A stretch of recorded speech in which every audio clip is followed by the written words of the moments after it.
তাওহীদ সম্পর্কিত মামলা, ঈমান সম্পর্কিত মামলা, কারণ ঈমানের মধ্যে বড় ভেজাল আছে, শিরক আছে, কুফরি আছে, নেফাক আছে, ঈমান ঠিক নাই, এই মামলাগুলো বিনা হিসাবে জাহান্নাম, এগুলো কোনো শুনানি হবে না, বিনা শুনানিতে জাহান্নামে চলে যাবে। ঈমান ঠিক নেই কোনো বান্দার, এখানে আল্লাহ শুনতে যাবেন না, কোনো ওজর টজর নেই, ডাইরেক্ট জাহান্নাম। এই জন্য ঈমানটা সবকিছুর আগে ঠিক রাখতে হয়, তাওহীদটা ঠিক রাখতে হয়, শিরক থেকে মুক্ত থাকতে হয়। এক।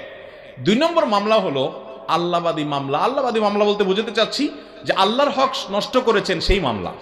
আপনার নামাজের ত্রুটি আছে, রোজার ত্রুটি আছে, আপনার হজের ত্রুটি আছে, আপনার অন্য কোনো ইবাদতবন্দির ত্রুটি আছে, যদি এরকম মামলা হয় তো সেইগুলো আল্লাহ রাব্বুল আলামিন যাকে ইচ্ছা তাকে মাফ করবেন, আর কাউকে মাফ না করলে সে নির্দিষ্ট শাস্তি ভোগ করার পরে মাফ পাবে।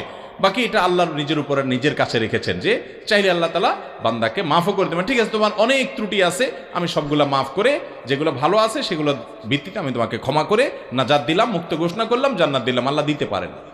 3 নম্বর